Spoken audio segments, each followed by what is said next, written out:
दोस्तों, innovator series के आज के एपिसोड में हमारे साथ एक ऐसे इनोवेटर जुड़े हैं जिन्होंने फार्मिंग से जुड़ी अलग अलग मशीनों का आविष्कार किए हैं। तो चलिए मिलते हैं हमारे आज के इनोवेटर गुरमेल सिंह जी से और जान लेते हैं उनके अनोखे आविष्कारों के बारे में। नमस्कार सर, कैसे हैं आप? ठीक है, बढ़िया। आप बहुत बहुत स्वागत है आपका हमारे चैनल में। तो आज हमारे साथ है गुरमेल सिंह धोनसी जी। आइए जान लेते हैं उनके बारे में। मेरा नाम गुरमेल सिंह धोनसी है और मैं पद्मपुर श्री गंगानगर राजस्थान का रहने वाला हूँ जी। और मैं अपना एक छोटी सी वर्कशॉप बनाकर और खेती का काम भी करता हूँ, साथ में ये वर्कशॉप भी चला रहा हूँ। और पहले हमने एक मशीन बनाई है जो कि कचरे से कंपोस्ट बनाती है, और जितना भी किसान का एग्रीकल्चर वेस्टेज होता है किसान उसको जलाता था, और जलाने के बाद वो पर्यावरण में कुछ गड़बड़ आ रही थी, और हमने सोचा क्यों नहीं कोई ऐसा प्रोजेक्ट तैयार करें जिससे किसान का फायदा हो सके। और अभी हमने ये मशीन तैयार की है, और ये मशीन एक 200 टन माल को ओनली 15-20 मिनट लगाती है। और इसके बाद इसका जो खर्चा आता है, ट्रैक्टर खर्च, डीजल खर्च, ड्राइवर खर्च, वो इसका 1 टन मगर 2 रुपए प्रति टन खर्च आता है। और किसान को ये बहुत ही सस्ती खाद, अपने घर की देसी खाद बनती है। और दूसरा, किसान का जो खेत का कचरा है उसको जलाने से बचता है। और उसके बाद हमने एक ट्री प्रूनर मशीन बनाई है जो कि पेड़ों की कटाई छटाई के लिए किसान को बहुत प्रॉब्लम आ रही थी, उसको काटने में, छटाई करने में बहुत दिक्कत आ रही थी, और उसके लिए बनाई, क्योंकि ट्रैक्टर हर किसान के पास होता है और उस ट्रैक्टर से वो मशीनें चलती है, तो वो 1 घंटे में काम हो जाता है उसका। तो रैपिड कंपोस्ट अरेटर, ये मशीन किसान भाइयों के साथ साथ हमारे पर्यावरण का भी ध्यान रखता है, इसके बारे में थोड़ा बताइए। ये देखो, एक तो किसान की सबसे सस्ती घर की, जो किसान कचरा जला रहा था अपना, उसको जलाने की जरूरत नहीं है। दूसरा, किसान का जो बाहर उसको कंपोस्ट खरीदनी नहीं पड़ती, उसका जो घर का खेत का किसान का कचरा है वो उसके काम आ जाता है, और उसका काम करके उसकी कंपोस्ट खाद सस्ती बन जाती है। उन्हें इसका 2 रुपए टन मगर खर्चा आता है, और ये देखो मामूली खर्चा है, बिल्कुल नो प्रॉब्लम वाला खर्चा है। और ये मशीन काम कैसे करती है, थोड़ा उसके बारे में और बताइए हमें। ये मशीन 50 HP ट्रैक्टर है जो किसान के पास, उसके साथ चलती है। उसके साथ उसमें हाइड्रोलिक पॉइंट 2 लगे होते हैं, और उसका डबल क्लच होता है, और डबल क्लच से वो मशीन ट्रैक्टर के साथ चलती है। अच्छा, तो अभी आपके दूसरे आविष्कार के बारे में हम लोग बात कर लेते हैं, जो कि ट्री प्रूनर कहते हैं। तो ये आपका ख्याल कैसे आया कि ट्री प्रूनर मुझे बनाना चाहिए? क्या सिचुएशन था वो, इसके पीछे की तो स्टोरी बताइए। ये क्या था कि जब किसान का बागवानी करते थे तो उसको जब ऊपर से कटाई करनी पड़ती थी। कटाई का पर्पज होता है कि जितनी हम पेड़ पौधों की कटाई करेंगे उतना उसको फल ज्यादा लगेगा। उसके ऊपर किसान को या सीढ़ी लगा के ऊपर चढ़ना पड़ता था, और ये किसी मजदूर को बोलते तो मजदूर कहता था ये मैं ऐसे नहीं चढ़ूंगा, मेरा इंश्योरेंस करवाओ, मेरा ये करवाओ, मैं ऊपर से मेरी गिर गया तो मेरी टांग टूट जाएगी। इस प्रॉब्लम को हमने देखते हुए सोचा कि ट्रैक्टर के ऊपर ऐसी मशीन बनाई जाए जिसकी उसकी प्रूनिंग हो जाए।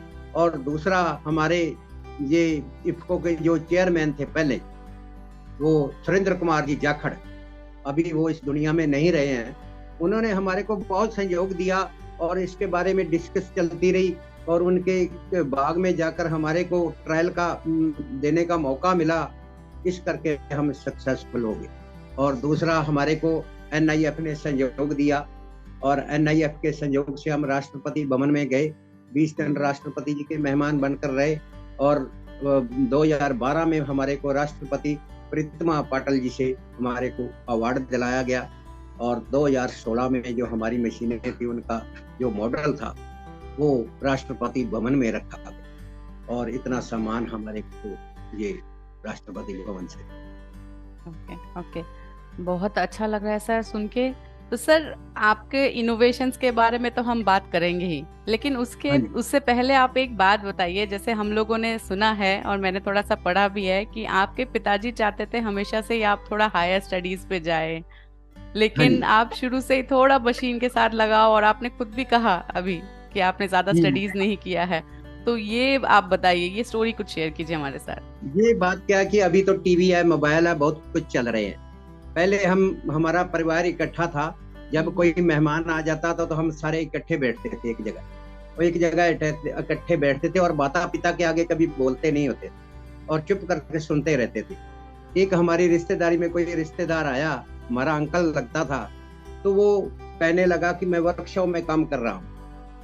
तो मेरे को कोई वर्कशॉप का जो पॉइंट था वो बहुत अच्छा लगा, और मेरे को ये नहीं पता था कि वर्कशॉप में भेड़ बकरियां चरती है या नट बोल्ट खोलते हैं या क्या करते हैं क्या नहीं करते। अच्छा। और मैंने अगले दिन पिताजी को कहा मैं पढ़ूंगा नहीं। उस टाइम मैं तीसरी कक्षा में था। अच्छा। और पिताजी कहते कि आप ऐसे करो भी पढ़ो और पढ़ाई करो, और पढ़ाई करने के बाद ये वर्कशॉप का काम सीखा जाएगा, ऐसे नहीं सीखा जाएगा। उसके बाद 5वीं कक्षा में पिताजी से कहा कि मैं नहीं पढ़ूंगा। पिताजी कहते नहीं, अब आपको ना अंग्रेजी की जरूरत है, इंग्लिश की, और वो पढ़ो तो आप, फिर आपको वर्कशॉप में लगाएंगे। फिर मैं 5वीं पास कर ली। जब 6ठी में मेरी सप्लीमेंट्री आ गई, उसमें मेरे 3 नंबर गणित से कम आ गए, गणित में, और 3 नंबर कम आ गए। तो पिताजी कहते कि जाओ पेपर देकर आओ। मैं पेपर देने नहीं गया। पिताजी कहते भी क्या करोगे? मैं तो वर्कशॉप में जाऊँ। और इतने करते करते पिताजी साइकिल के ऊपर बिठा के मेरे को साथ में जो सिटी थी मंडी, वहां ले गए। वहां जाके मेरे को ट्रैक्टर वर्कशॉप में ले गए, और उनके पास मैंने 1.5 साल काम किया। करने के बाद फिर मैं पिताजी के साथ अपनी एक छोटा सा वर्कशॉप बनाया, उसमें काम करने लग गया। और काम करते करते पहले हमने मोटरसाइकिल जो था उसको कन्वर्ट किया, कैरोसिन पर चलाया, और कुछ छोटे छोटे औजार बनाए खेती बाड़ी के लिए, किसान के काम आने वाले। फिर उसके बाद हमने थ्रेशर बनाया। तो सर कौन से साल में आपने करना ये शुरू कर दिया था? ये सन 72 के बाद फिर मैं ये वर्कशॉप के काम में आप लग गए। तो अब तक सर कितने इन्वेंशंस आप कर चुके हैं?